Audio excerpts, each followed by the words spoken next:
You're watching eNews Direct. I'm Riah. Great to have you with us here. The stories we're tracking for you this evening. President Jacob Zuma reveals a plan to pay back part of the Nkandla money. This ahead of next week's Constitutional Court showdown. I did not lie, and I am not a criminal, I think. Suspended National Police Commissioner Riah Phiyega comes out fighting against calls for her to be charged over Marikana. And in your sports news, the Proteas require a huge 400 runs for victory in the opening ODI match against England in Bloemfontein. Of course, you can have a say on any of our stories. Do find us on Twitter and Facebook. That's at eNews Direct. Our hashtags this evening: pay back the money and Riah Phiyega. To our top story now, and President Jacob Zuma says he is prepared to pay back some of the Nkandla money. The proposal has come to light ahead of next week's legal showdown in the Constitutional Court. Opposition parties want to compel the president to implement the public protector's report on his Nkandla home. Nearly 2 years ago, Thuli Mandonsela recommended the president pay back a portion of the money spent on his private home. President Jacob Zuma wants the Auditor General and the Treasury to determine how much money he owes for the non-security upgrades to Nkandla. These include the Chicken Run, the Visitors Centre, the Amphitheatre and the infamous fire pool. The President will abide by whatever amount has been determined by the Auditor General and the Treasury official, and he commits himself to that payment. Zuma submitted this proposal to the court last year, but says his submission was greeted with silence from the DA, the EFF and the Public Protector. This time around, the President will be hoping the Constitutional Court will accept his submission and put this matter to rest ahead of the municipal elections. But Zuma's proposal could be too little, too late. The President's position in government and in governance has somewhat weakened, and so his relationship with his party in an election here must be strengthened, and to strengthen that relationship he must strengthen the perception that the public has of him. Despite his proposal, the President still maintains there are factual inaccuracies in the Public Protector's report. Teresa Taylor, Johannesburg. We're not buying it. That's the overwhelming response from opposition parties to the president's proposed solution to the Nkandla saga. The DA and the economic freedom fighters are pressing ahead with their Constitutional Court challenge next week.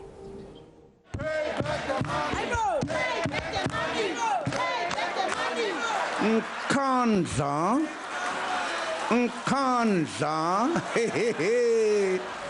The messy Nkandla saga has become a part of the national conversation. Now President Jacob Zuma wants it to go away, saying the matter has dragged on long enough and needs to end in the interest of national unity. But if the President thought his settlement proposal ahead of Tuesday's Constitutional Court case was going to be met with open arms, he miscalculated. It's yet again another trick by President Zuma to institute a parallel process that seeks to undermine the work of the Public Protector. We still stand by the Public Protector. We believe that we should continue with our Constitutional Court action and ensure that her remedial action is binding on the President and that ultimately he's held accountable for the security upgrades in Nkandla. It's a legal matter. He's not responding out of the goodness of his heart. He didn't have some Damascus experience where he had a change of heart because he was touched by some transcendental element. It's part of a juridical process. Meanwhile, Public Protector Thuli Mandonsela says she's considering the President's suggestion and that she welcomes his willingness to engage regarding compliance with her remedial action on Nkandla. From a political point of view, the response to the President's settlement letter has been a cynical one, with both the DA and EFF saying it's a face-saving exercise and it's just not good enough. But from a legal point of view, senior counsel believe that it's highly irregular to send a letter directly to the Constitutional Court ahead of a hearing, and so the case must go ahead as scheduled next week. Anna Larson, Parliament. A witch hunt designed to slander and vilify. That's how suspended National Police Commissioner Riah views calls for her to be charged over Marikana. Police watchdog IPID yesterday called on the NPA to charge her with defeating the ends of justice. And today, Phiyega hit back. I did not lie, and I am not a criminal. Riah has questioned the timing of the proposed charges. The undignified haste to announce my imminent charging smacks of a sustained, concerted effort by the people and entities in the police ministry to continue with a relentless campaign that seeks to harass, slander, and vilify me. She says the IPID hasn't approached her personally, but the police watchdog says it isn't obligated to, as the charges are merely recommendations, and that Phiyega will be informed once the investigation has been completed. Despite the threat of criminal charges, Phiyega has reiterated her intention to cooperate with the inquiry into her fitness to hold office. There is a deliberate effort to force me to abandon my quest to set the record straight and offer closure and clarity to this matter.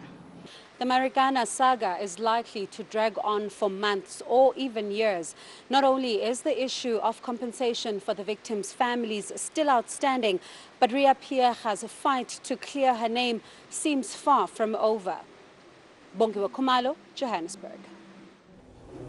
The newly launched Anti-Racism Action Forum, or RF, says FW de Klerk is a war criminal. They've laid criminal charges against the former president and former Minister of Law and Order, Adrian Vlok. De Klerk says he is not worried and will only respond when he has more details on the charges. The Anti-Racism Action Forum says it's not a political organization.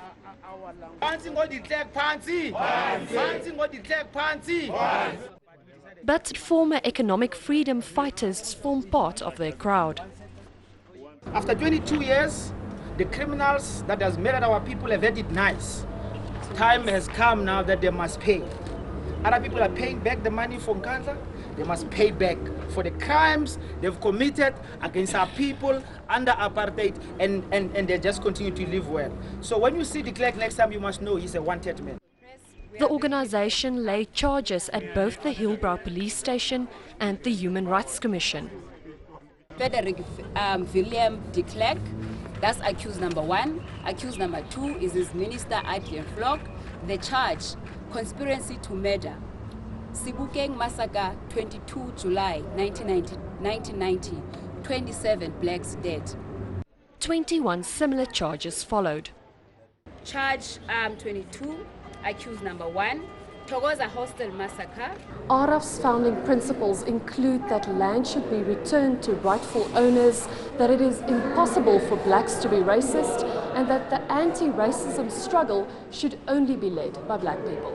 Daniela van Heerden, Hillbrow.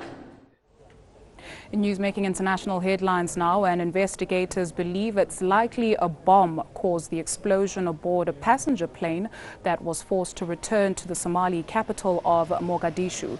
One person died when a blast apparently forced the Dala Airlines Airbus A321 to return back for an emergency landing. The plane was bound for Djibouti.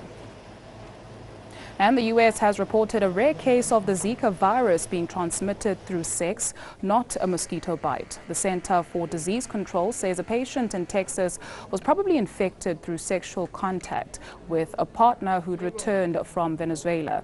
The mosquito-borne Zika virus is spreading rapidly in the Americas, with concern mounting about a link to babies being born with underdeveloped brains. The World Health Organization has put Zika in the same category of concern as Ebola, declaring it a global public health emergency.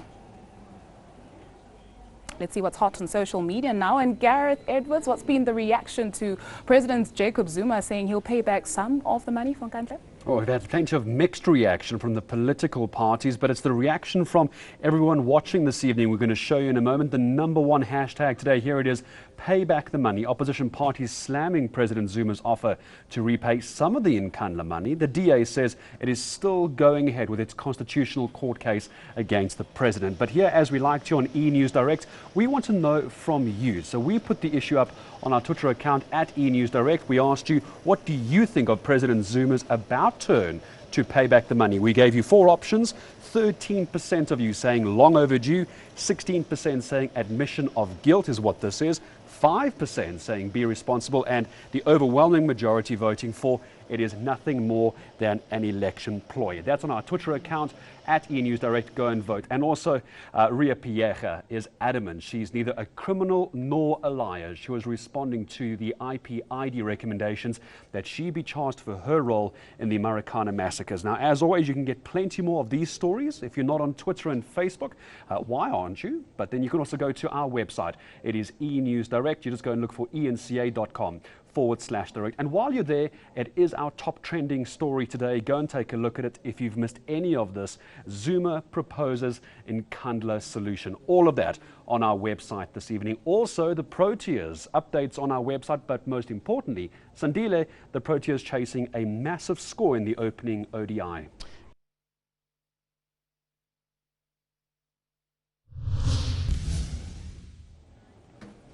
Welcome back. Money Matters now, and the International Monetary Fund says it's willing to help oil exporters in sub-Saharan Africa. The global funder is willing to give funding to oil merchants who are facing plunging crude prices and growing fiscal pressures. Oil producers in Nigeria and Angola have asked the World Bank for help. The price of a barrel of oil has dropped by more than 70% since June 2014. Nigeria faces an estimated 242 billion rand deficit this year and is looking to borrow some 80 billion rand to plug the gap. The World Bank is now looking at financing for Nigeria and Angola with a program to support structural changes in emerging market countries. Right, let's see how the markets performed today.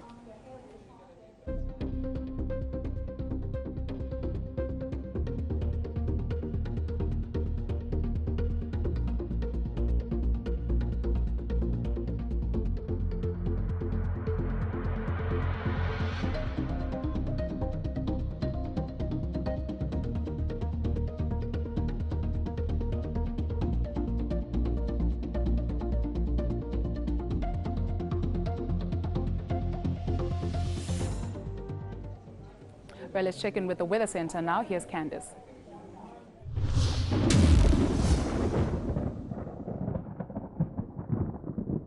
We've seen lots of thunderstorm activity over the eastern parts on Wednesday. There's even a watch of the possibility of heavy rainfall over the southeastern part of the Eastern Cape for tonight, and that spreads through to KwaZulu-Natal tomorrow, with cloudy and wet weather moving in over the eastern part of South Africa.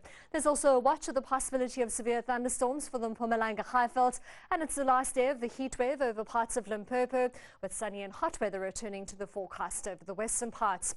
In KwaZulu-Natal, you'll see that cloudy and wet weather with widespread thunderstorms, and of course the possibility of heavy rainfall. Quite cool over the interior with widespread thunderstorms extending over the eastern part of the Eastern Cape. We're forecasting rain along the coast with some morning drizzle for Graaff-Reinet and Somerset East as well as Beaufort West.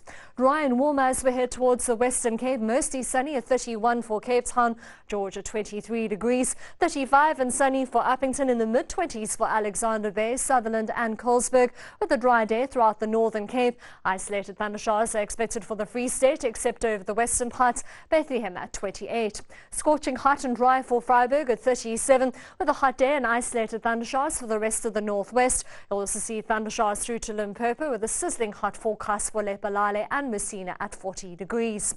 Widespread thunderstorms extend over the eastern part of Mpumalanga, with a watch of the possibility of severe thunderstorms for the Highveld, with potentially large hail and damaging wind. A high of around 30 degrees is forecast for Gauteng, except for in Pretoria Pretoria at 35, with up to a 40% chance of thundershowers for Gauteng. On Friday, we're forecasting sunny and hot weather over the western parts, with thundershowers over the northeastern part of South Africa and some light rain along the east coast. On Saturday, a slightly cooler day for Cape Town at 29, with thundershowers for Gauteng and the Free State, and some drizzle for Richards Bay. That's all from the Weather Centre for now. Have a great night.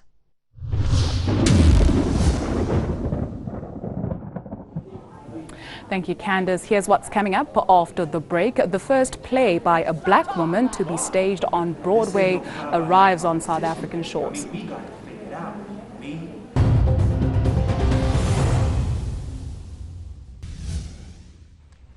Welcome back. Johannesburg's Market Theatre is staging a powerful play to mark Black History Month. Yes, A Raisin in the Sun focuses on a black family living in Chicago way back in the 1950s. Artistic director James Ngobo says he's drawing parallels between South Africa's struggle and the hardships black Americans faced. And our art reporter Nontobeko Sibisi got a sneak peek of that action during rehearsals. The anniversary of Black History Month, a month remembering and honoring the strides and accomplishments of black men, women and events in the history of the African diaspora. It's annually observed in the US, the UK and Canada, and now thanks to this production, back home too. Lorraine Hansberry's A Raisin in the Sun was the first play by a black woman to be staged on Broadway. Now, almost 60 years later, the iconic story of a black family struggling for acceptance is being revived on home soil. To do this is linking ourselves to black narrative that is all over the world, you know, and the phenomenon of a black person's struggle in the world is frighteningly similar. We need to find ways of linking our narrative to the world narrative. Hurry up and open the banking business. Stop talking about it. Why? Now, this ain't no fly-by-night proposition, baby. I mean, we got it figured out. So if you're in the mood for a beautifully written tale full of raw emotion, get to Johannesburg's Market Theatre this month. Nontobeko Sibisi, Johannesburg.